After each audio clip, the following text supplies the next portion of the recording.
नमस्कार, मैं हूं जितेंद्र दीक्षित स्टोरीज में आपका स्वागत है। दर्शकों, जिस तरह से मुगल बादशाह शाहजहां ने अपनी 4 बीवियों में से एक मुमताज बेगम के नाम पर आगरा में ताजमहल बनाया था, उसी तरह से अंडरवर्ल्ड डॉन दाऊद इब्राहिम ने भी मुंबई में अपनी पत्नी महजबीन के नाम पर एक आलीशान इमारत खड़ी की थी। और जिस तरह से आगरा के ताजमहल की गिनती दुनिया के 7 अजूबों में होती है, उसी तरह से ये इमारत भी स्थानीय लोगों के लिए किसी अजूबे से कम नहीं थी। अगर आप दक्षिण मुंबई के पाकमोडिया स्ट्रीट में जाएंगे तो वहां देखेंगे कि कई सारी खस्ता हाल पुरानी इमारतें हैं, जैसे कि उनमें लकड़ी की सीढ़ियां हैं, पुरानी कंक्रीट की दीवारें हैं और मैंगलोरियन टाइल्स की छतें हैं।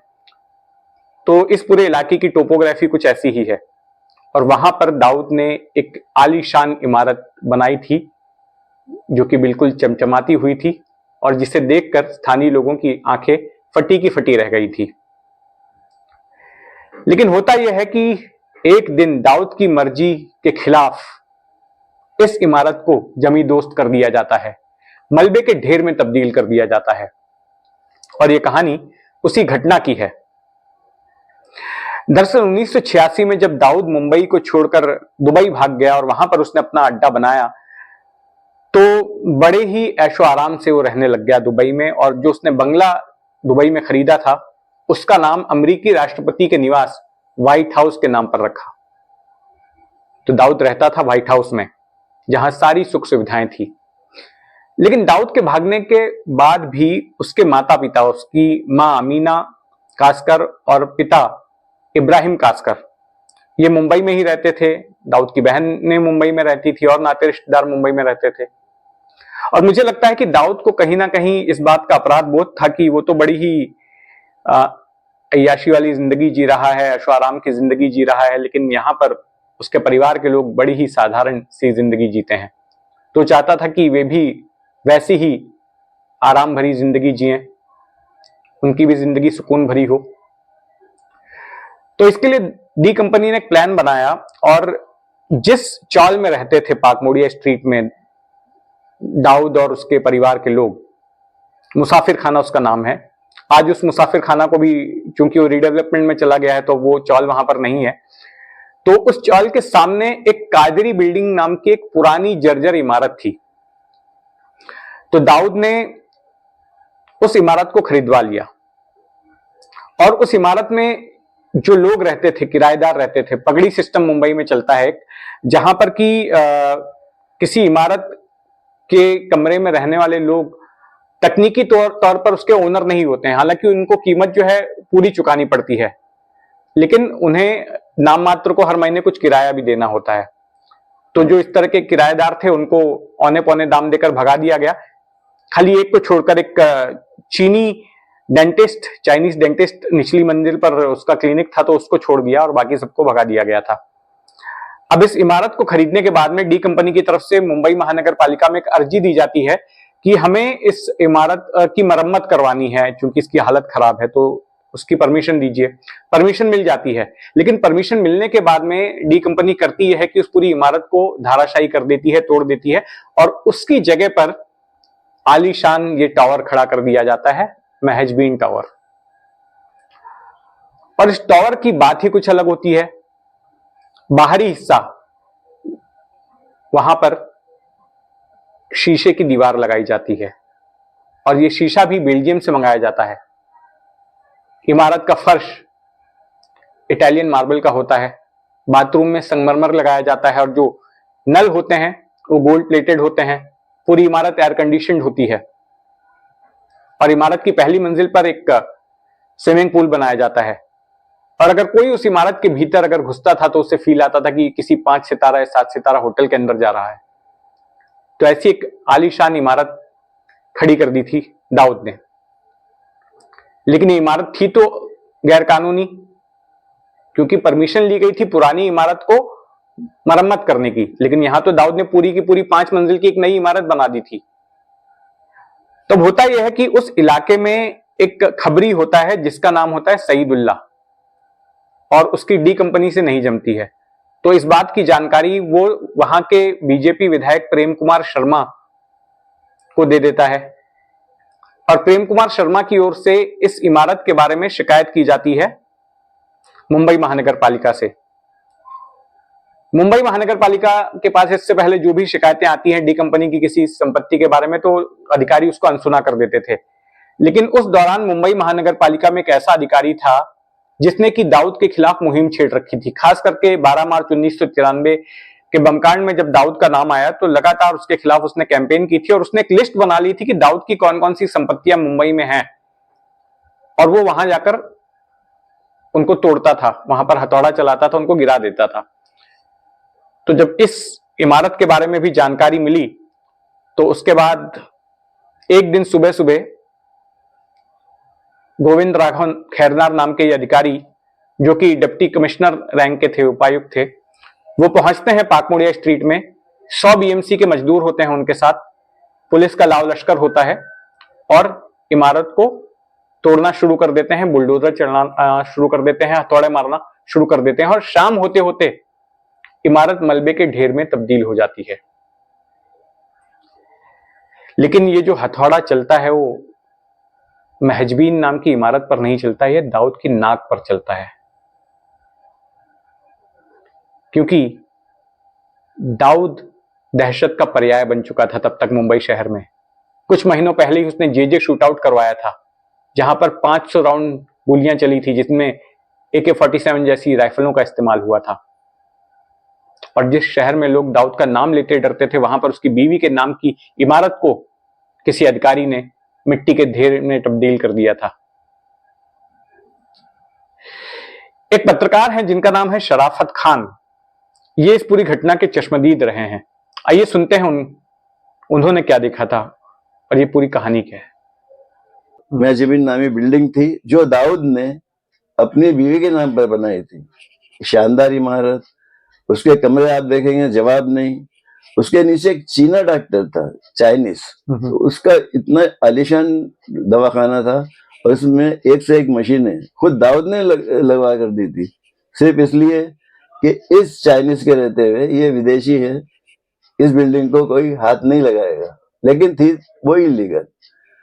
और जब ये बात प्रेम कुमार शर्मा तक पहुंची तो प्रेम कुमार शर्मा ने महजबीन के नाम पर कंप्लेन करना शुरू की बीएमसी को। तो बीएमसी के कई अधिकारी ऐसे थे जो महजबीन का नाम सुनते ही, उस इमारत का नाम सुनते ही अपने कानों पे हाथ लगा लेते थे कि नहीं भाई, ये काम हमारा नहीं है, ये काम हम नहीं कर सकते हैं। लेकिन उसी दौरान एक काम ये होता है कि GR खैरनार नामी अधिकारी गोविंद राघव खैरनार जी नाम के बीएमसी अधिकारी थे। हाँ, जी, वो मैदान में आते हैं। प्रेम कुमार शर्मा उनके संपर्क में आते हैं और दोनों मिलकर तय करते हैं कि महजबीन को तोड़ना है।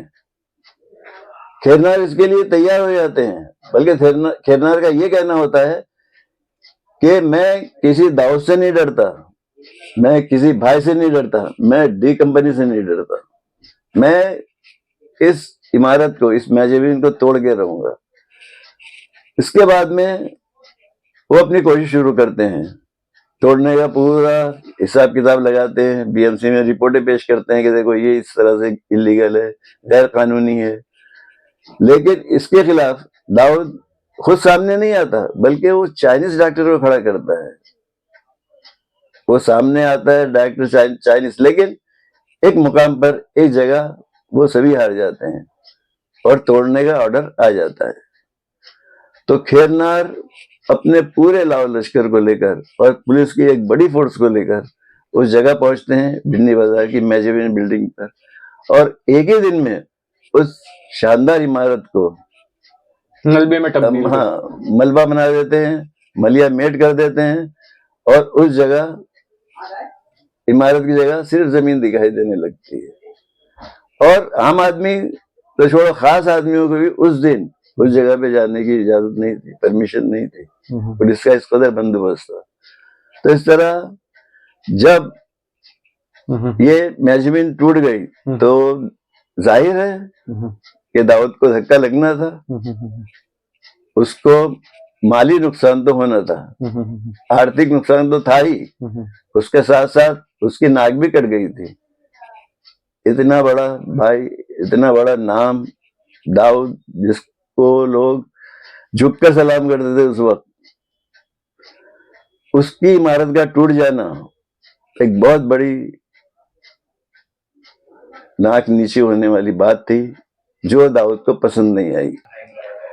अब आप सोच रहे होंगे कि जिन लोगों ने दाऊद की इस इमारत को गिराने में अपनी भूमिका अदा की, उनका क्या हश्र हुआ होगा।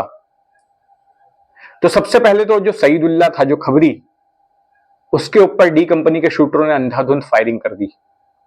इसके बाद जो बीजेपी के विधायक थे प्रेम कुमार शर्मा, उनकी हत्या कर दी जाती है। और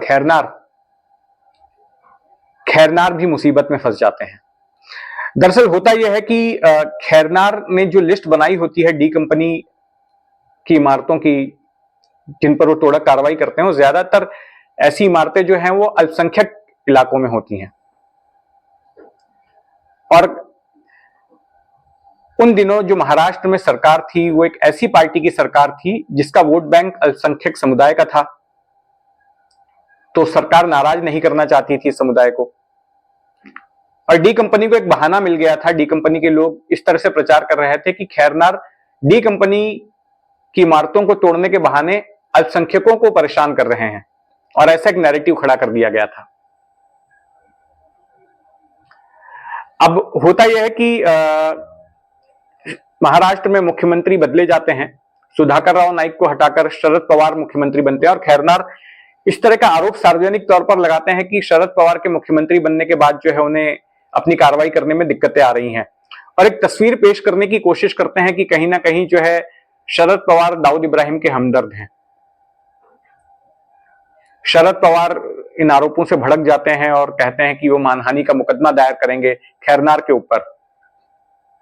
लेकिन कभी उन्होंने मानहानि का मुकदमा दायर किया नहीं, और ना ही खैरनार के लगाए गए आरोपों पर शरद पवार पर कोई मुकदमा चला। खैरनार के पर कतरे जाने का फैसला होता है, और फिर यह डिसाइड किया जाता है कि एक कमेटी बनाई जाएगी, और खैरनार जिस इमारत को तोड़ना चाहते हैं अवैध बताकर, पहले उस कमेटी से मंजूरी लेनी होगी, और रिव्यू करेगी, और उसके बाद ही खैरनार उस इमारत को तोड़ सकते हैं। इसके बाद खैरनार भड़क जाते हैं। उन्हें लगता है कि एक तो वो मिशन चला रहे हैं दाऊद के खिलाफ, और ऐसे में सरकार उनके पर कतरने की कोशिश कर रही है, काफी बयानबाजी करते हैं। तो फिर अनुशासनहीनता और सर्विस नियमों के उल्लंघन के आरोप में उन्हें सस्पेंड कर दिया जाता है 1994 में। जब वो दाऊद की इमारत को गिराते हैं, उसके चंद महीनों बाद ही सस्पेंड कर दिए जाते हैं। और अपने सस्पेंशन काल के दौरान वो एक मुहिम छेड़ देते हैं शरद पवार के खिलाफ, तरह तरह के आरोप लगाते हैं, और कई बार तो अतिशयोक्ति भी करते हैं और कहते हैं कि मेरे पास तो शरद पवार के खिलाफ जो है ट्रक भर के सबूत हैं। लेकिन वो सबूत कभी उन्होंने पेश नहीं किए। खुद शरद पवार ने इन तमाम बातों का जिक्र जो है अपनी आत्मकथा में किया है। साल 2000 में फिर से खैरनार को रीइंस्टेट किया जाता है। लेकिन दिलचस्प बात यह है कि जिस कांग्रेस की सरकार में शरद पवार, दिलचस्प बात यह है कि जिस कांग्रेस सरकार के कार्यकाल में खैरनार को निलंबित किया जाता है, वो कांग्रेस खैरनार को फिर से रीइंस्टेट किए जाने के फेवर में होती है। लेकिन 1995 का चुनाव खैरनार की ओर से चलाई गई मुहिम का फायदा उठाते हुए जिस शिवसेना ने जीता था और सत्ता में आई थी, वो शिवसेना ही खैरनार को रीइंस्टेट किए जाने का विरोध करती है।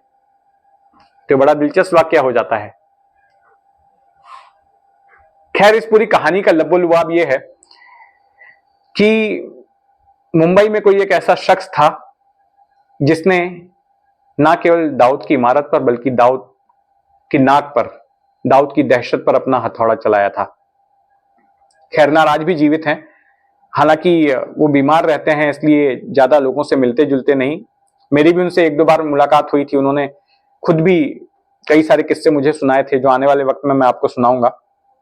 और यहां पर मैंने आपको इस कहानी में मैंने जिक्र किया था प्रेम कुमार शर्मा का, बीजेपी विधायक। तो उनकी हत्या की जो कहानी है वो मैं आपको आने वाले किसी एपिसोड में आगे सुनाने वाला हूं। वो भी बड़ी ही दिलचस्प स्टोरी है। तो जुड़े रहें मेरे साथ। और अगर आपने अब तक इस चैनल को सब्सक्राइब नहीं किया है तो सब्सक्राइब कर लें। जय हिंद।